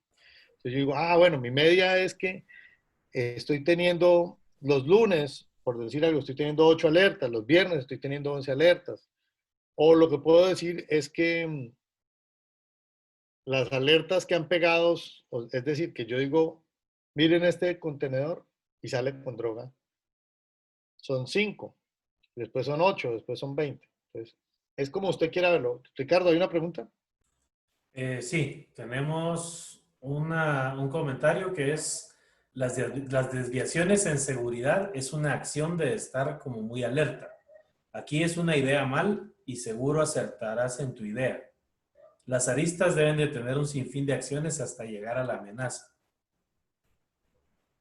Eh, Sigo con la siguiente si quieres. No, no, mira, Ok. las aristas, entendiendo las aristas como partes del mismo problema, pues nosotros no podemos pensar que son infinitas. Tenemos que ponerles un nombre y entrar a trabajarlas. Eh, entonces, la cantidad de acciones que nosotros tomamos pueden ser 3 o 4, pero tienen que ser efectivas. Entonces, no podemos hacer y hacer y hacer y hacer, porque vamos a cansar a la gente y no estamos haciendo el trabajo. Pero si nosotros le decimos a la policía, mire, este contenedor, ábralo, y la policía lo abre y encuentra droga, es eficiente. Eso nos lleva a la última diapositiva que estaba mostrando. Sigue, Ricardo, sigue. Sí, hay otra. El OPIP debería tener autoridad sobre las operaciones para dar instrucciones en el despacho de camiones dependiente de las aristas del riesgo. A ver, este tema es transversal a toda la operación y digamos que esa es la forma de entenderlo. Este no es un problema solo de seguridad, ni del OPIP. No, no, no. Es trabajo del OPIP transversalizar el problema en todas las dependencias que tienen que ver con él. Me explico. Si el tema del ingreso de camiones es parte del problema, él no puede decir, está bien, yo cojo la entrada de camiones para mí, porque entonces después va a ser el problema del patio. Entonces yo cojo el patio también para mí. Es que la gente de operaciones entienda cuál es el problema. Y ellos digan, ah, pero mire, fíjese que este camión me están pidiendo a última hora meterlo porque ya eso se llama fuera de cutoff o cut-off. Cuando uno cierra un barco que dice hasta aquí recibí documentación eh, y empiezo a trabajarla para poder hacer mi plan de embarque del camión, de carga y descarga del buque, perdón. Y hay alguien que dice, recíbame un camión, un contenedor fuera de cutoff. Entonces uno le dice, pues es bueno para el puerto porque usted lo puede planear, sí, tiene suficiente espacio y usted es un buen planeador de barcos, lo puede hacer. Pero dice, no hay tiempo de analizar la carga que viene, la autoridad no tiene tiempo de verla, algo está pasando allí. Y si usted como operaciones asumen fuera de cutoff, si encuentran droga ahí, usted podría estar siendo poligrafiado o pasado por una investigación. No se trata de parar la operación, se trata de que la gente de operaciones entienda los riesgos. Entonces, desde ese punto de vista, hacemos transversal el PBIP en toda la organización. El trabajo del OPIP no es subirse a los barcos y hacer una cosa que llaman que la interfaz buque-puerto. Ese es el menos de los trabajos. Es más, de hecho, ni debería existir. Porque es que la interfaz buque-puerto es toda la operación desde que se anuncia la llegada del buque hasta que se va. Es hacer que la gente entienda los riesgos que hay asociados a la operación y sepa que esos riesgos también lo impactan a él y a sus decisiones que toma. Entonces, desde ese punto de vista, puede tomar unas decisiones mejor informado. Tal vez le diga a usted, oiga, tengo un contenedor fuera de cutoff, lo podemos recibir, ¿usted qué dice? Si dice, bueno, déjeme, yo lo analizo rápidamente, verifico, listo, recíbalo. Y va, ¿ya? Pero no es que tenga poder de tomar decisiones de esas porque realmente se estaría echando la gerencia del puerto encima. ¿Otra, Ricardo? Sí, en nuestro puerto el 50 o 60% del personal, hombres, llevan mochila hacia adentro y las mujeres carteras o bolsos. ¿Nos da mucha vulnerabilidad o no? Total, total. Eso en los puertos normales está prohibido. No se puede llevar mochila. De hecho, hay unos puertos que yo conozco donde colocan a la entrada como unos ganchos y usted lleva su mochila y deja en el gancho su mochila y se va. Y eso están vigiladas por cámaras, etcétera. O usted le pueden dar un ficho si quiere, etcétera. ¿Qué es lo único que pueden llevar los estibadores marítimos y los amarradores? El poncho, por si acaso llueve. Pero pues es un paquete muy pequeño. Eso es lo único que deben llevar, el poncho. Si estamos en lluvia, pues que el hombre le ponga su poncho porque pues maluco que se moje y se enferme. Pero de resto no pueden llevar nada adentro, ni mujeres ni hombres. Así de plano. Bien, entonces estábamos hablando del análisis de regresión lineal, que básicamente lo que queremos nosotros entender es, con este triángulo es mi explicación, es qué tanto ruido estamos generando, es decir, cuántas falsas alarmas estamos teniendo. Digamos, de otra manera visto es cuántas alertas estoy yo teniendo y cuántos positivos estoy teniendo. ¿Para qué nos sirve esto? Para afinar nuestros modelos. De tal manera que ya yo no saque 12 alertas al día, sino saque 4 o 5, o saque 8. Y después verifico otra vez mi modelo y lo bajo a 3.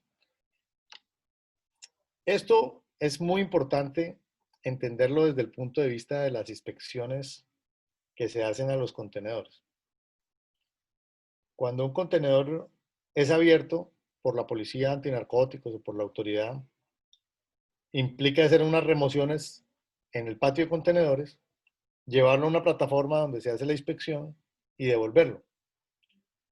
Normalmente lo que se paga por esa inspección, por esa inspección es un movimiento. Pero usted para poder sacar ese contenedor, usted tiene que hacer 4 o 5 movimientos, porque el contenedor está de primero, de segundo, y usted está pilando a 6 por alto. Usted saca 4 contenedores, saca el contenedor, lo pone en un camión, se va, vuelve y lo vuelve a poner en la posición. Usted está haciendo 7, 8 movimientos y solo le están pagando uno. Usted está utilizando una grúa 40 minutos o media hora. ¿Y cuánto vale utilizar esa grúa? Y solo le están pagando un movimiento de esa grúa. Entonces, es completamente costoso hacer inspecciones. Si le agregamos a eso el tiempo de permanencia en la plataforma de aforos y vuelta a la programación, es una cosa que hace ineficiente al puerto. Entonces, usted lo que menos quiere son inspecciones de los contenedores, pero lo que quiere es que las que abran sí tengan algo. Entonces, desde ese punto de vista, es esta gráfica en la que nosotros decimos, tenemos que eliminar la basura y dedicarnos a afinar nuestro modelo. O sea, que nosotros construimos un modelo y lo tenemos que ir afinando, afinando, afinando, afinando. Sí, ahí venimos a la respuesta de una de las primeras preguntas donde decía que era tendiente a cero. Sí, es una curva asintótica que tiende a cero en el infinito, pero jamás llega a cero. La cantidad de alertas que nosotros enviamos. Aquí les tengo un ejemplo de lo que es un modelo matemático. No sé si se lo imaginan de esta manera, de pronto yo la estoy embarrando mostrándoles un modelo mío porque realmente de pronto le estoy cortando la imaginación a otro. Si alguien se imagina un modelo con cubos de Rubik y cosas así, pues lo defraudé porque simplemente es una página de Excel en donde yo escribí aquí Pepito Pérez, Sociedad por Acciones Simplificada. Sistema de Administración de Riesgo de Lavado de Activos y Financiación del Terrorismo, pero usted puede ponerle Sistema de Prevención o PBIP o como le quiera poner. Eso no es lo importante. Lo importante que es que usted coloca aquí donde dice documentación requerida, por ejemplo, lo que usted quiere averiguar. ¿Cuáles son sus variables que usted quiere averiguar? Y aquí usted coloca las condiciones que usted quiere que sean normales. Aquí hay una lista de chequeo de lo que tiene y no tiene y una lista a la derecha de la valoración que le da. Ups, se me fue. Aquí abajo hay un concepto del analista y eso me da al final una valoración. Fíjese que aquí me dio un número que me dan un color amarillo. El tema de la colorimetría es muy importante porque es como más fácil de entender las cosas. La colorimetría es lo mismo que nosotros conocemos como un semáforo. Rojo, amarillo y verde. En este caso, yo tengo una colorimetría que me habla de 4 colores. Rojo, naranja, amarillo y verde. Entonces, mi modelo, mi programación del modelo hace que si está en un determinado nivel, que ahí le coloco entre 51 a 75, entonces me va a dar amarillo. Aquí están los niveles. Entonces me va a dar amarillo, la sumatoria. Sin embargo, el analista, porque es una persona la que toma una decisión, le está dando 0 puntos a esta empresa. Eso es un ejemplo nada más. ¿Qué pasa? Al él darle 0 puntos, míreme aquí la calificación final cómo terminó. Terminó en 48, que es de 26 a 50, que es muy bajo. no es, acuerde que este no es un nivel de riesgo, sino es un nivel de confianza. ¿Qué tanta confianza le estoy dando yo a mi factor de riesgo? Me explico.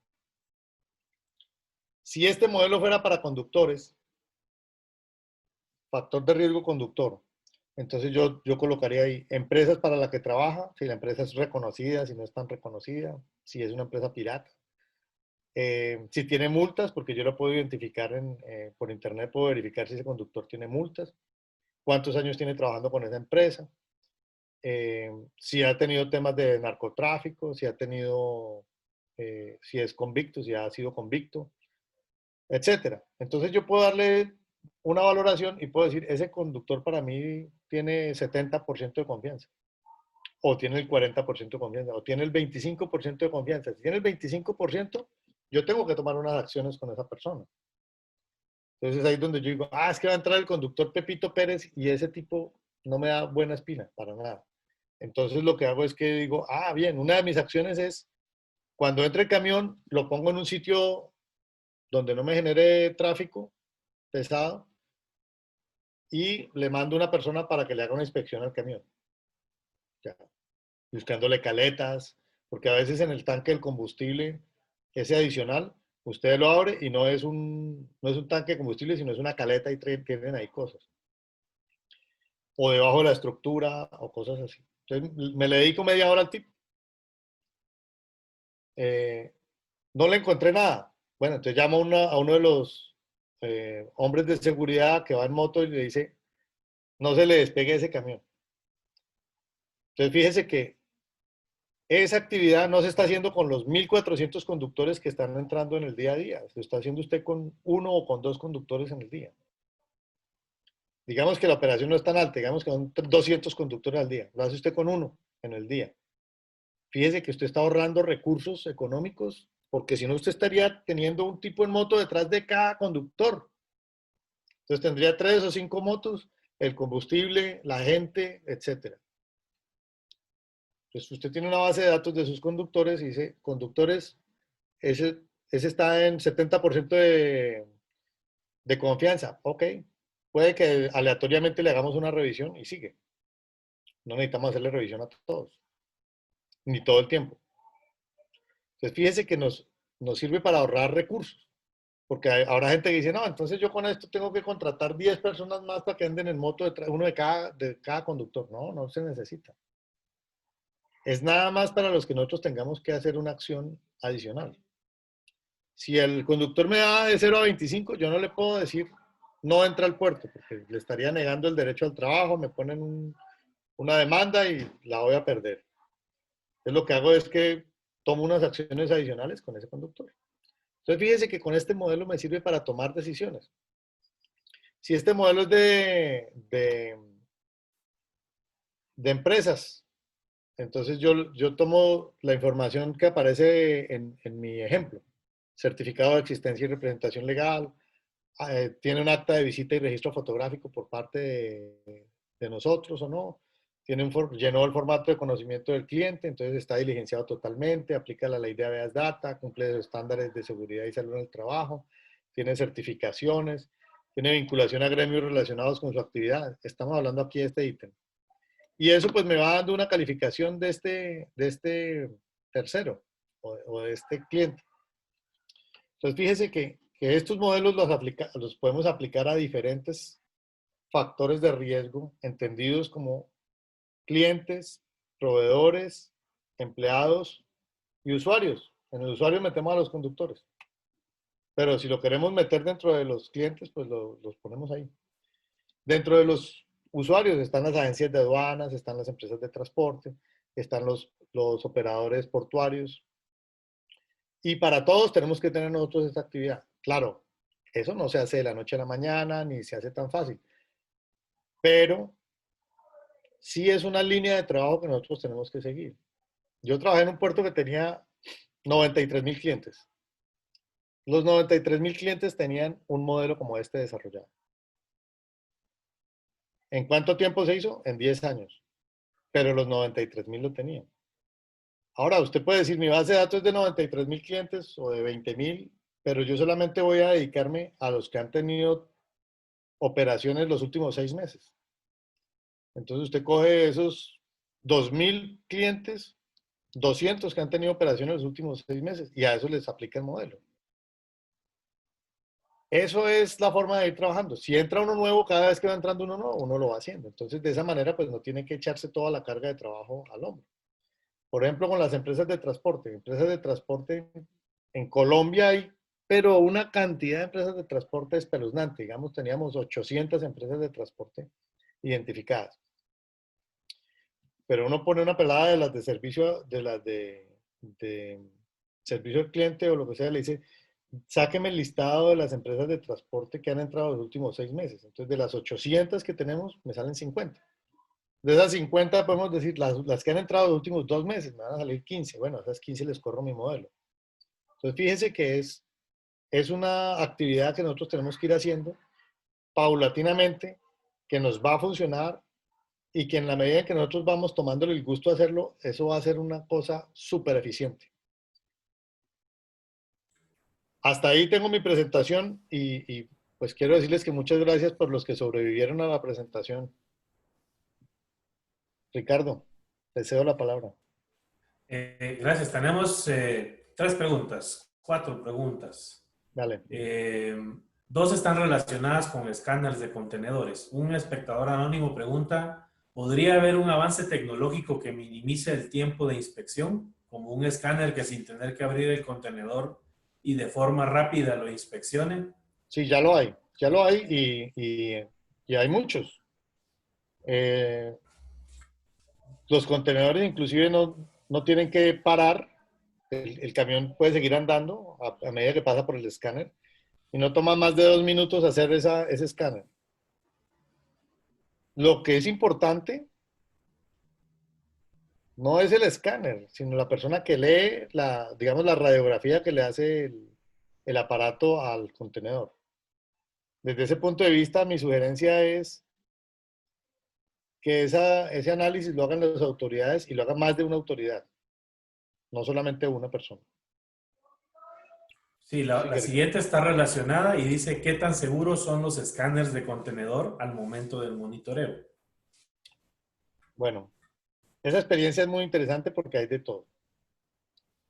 Hay unos que se bloquean, o sea, esos no lo han terminado de inventar, pero, y además hay unas peculiaridades en cada puerto.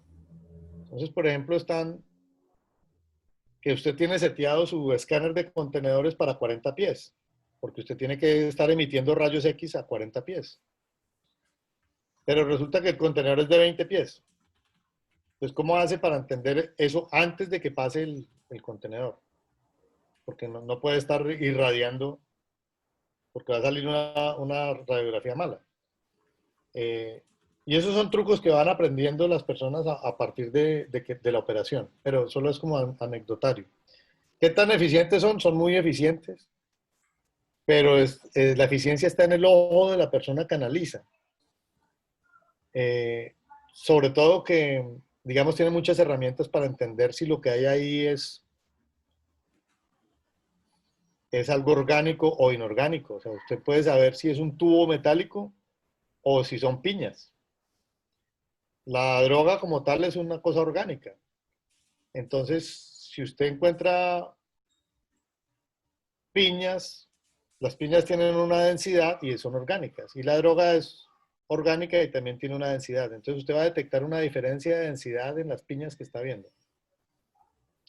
Entonces sí son efectivos, pero hay que hacer un buen curso y hay que tener gente bien calificada para hacerlo. Si hay otra, tengo una consulta. En nuestro puerto, en algunas ocasiones, me he dado cuenta el personal de tripulación de los buques atracados en el puerto entran y salen del recinto portuario de la siguiente forma: sandalias, calzoneta, playera, etcétera. Pero a nosotros como empleados no nos dejan entrar si vamos con nuestra respectiva vestimenta de trabajo: casco, camisa con reflectivo, pantalón y botas industriales punta de hierro. ¿Cómo se puede considerar eso, correcto o incorrecto? ¿Y en qué puede afectar a los protocolos de seguridad establecidos? Bueno, el PBIP mismo y el acuerdo SOLAS dice que nosotros no podemos limitar la salida de los tripulantes. Entonces, no podemos ir en contra de eso. Además, póngase en los zapatos de esta gente que lleva navegando un poco de días y tiene que salir a comprar elementos de aseo, una cerveza. Lo usual es que haya una buseta que hace un recorrido en el puerto y que esa buseta recoja a los tripulantes y los lleve hasta la salida en la ropa que ellos vayan, en chancletas o en como sea. También lo usual es que haya una acera pintada en el piso por la cual ellos pueden transitar de una manera segura, una cebra. Eh, y realmente uno como trabajador no tiene nada que ir a hacer en chancletas al puerto, porque uno va a trabajar. En cambio ellos no están trabajando, ellos salen del trabajo y van a tomar un descanso. Entonces la interpretación es esa.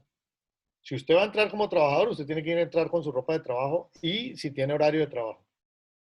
No, no puede ir allá de turista a llevar a su niño a mostrarle el puerto. Y las personas que salen de los buques, pues están saliendo de su trabajo y están saliendo a tomar un descanso. Entonces es lógico que ellos no salgan con botas y overoles y todas esas cosas. Es darles a ellos las facilidades y se debe interpretar de esa manera. No podemos hacer nada en contra de eso. Ok.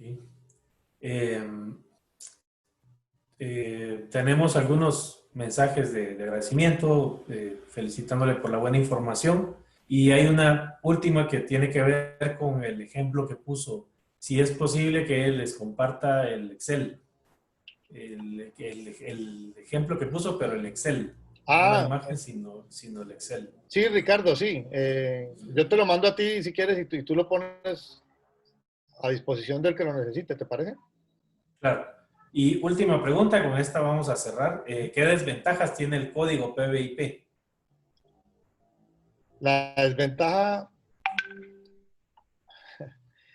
bueno, la desventaja es que fue hecha en el año 2003, 2002 y no es actualizado correctamente. Ahora hay que entender que los que lo hicieron son personas allá en Inglaterra, unos señores fumando tabaco y tomando una cerveza o un buen té, y ellos no tienen ni idea de cómo se mueven nuestros países. Entonces, para ellos decir que debe haber una cerca perimetral ya es una cosa gigantesca, porque usted va a Holanda y allá no hay cerca. Y Holanda recibe 30 millones de contenedores al año. Usted va al puerto de Los Ángeles, es un puerto inmenso, y usted puede entrar en su carro. Y de hecho hay gente que llega al puerto y estaciona la camioneta y se pone a pescar ahí al lado del muelle. Porque ellos tienen una forma de vida y unos riesgos diferentes a los nuestros. Entonces, para mí, el PVP está muy bien hecho para la época en que lo hicieron. Y la desventaja principal es que nosotros estamos esperando que nos digan todo lo que tenemos que hacer. No, nosotros tenemos que inventarnos cosas y nosotros en América, sobre todo en Latinoamérica, como tenemos tantos problemas, porque tenemos muchos problemas, y aquí no hablamos ahorita del problema de los polizones, por ejemplo. Como tenemos tantos problemas, pues nuestros puertos son absolutamente más seguros que cualquier puerto de Europa, inclusive de Norteamérica. Eh, entonces, lo que nos ha faltado a nosotros es este tipo de actividades como las que estamos haciendo, compartir entre nosotros cuáles son las mejoras que podemos hacer, cuál es un mejor enfoque que podemos darle al PVP y tratar de cumplir de una mejor manera. Pero más que todo, no por cumplir el código, sino por ser nosotros mejores profesionales en el siglo XXI, que es lo que nos está tocando. Así es. Bueno, eh, esas son las preguntas. Si los espectadores tomaron el tiempo efectivo de la presentación, es menos de una hora. En realidad, por las preguntas que fueron surgiendo, es que nos extendimos, pero la idea es contestar precisamente todas las inquietudes que tengamos, ¿verdad? Les va a estar llegando un correo con el enlace para tener acceso a la información de este seminario en línea. Muchas gracias, Capitán Barragán, por su participación. Hay unos comentarios excelentes, se los vamos a pasar ahí todos Gracias. uno por uno. Y a ustedes, participantes les agradecemos el haber estado aquí. Estamos a sus órdenes y por favor estén pendientes de más actividades que vamos a realizar. Muchas Buenas gracias. noches. Muchas gracias de Hasta verdad. luego. Hasta luego.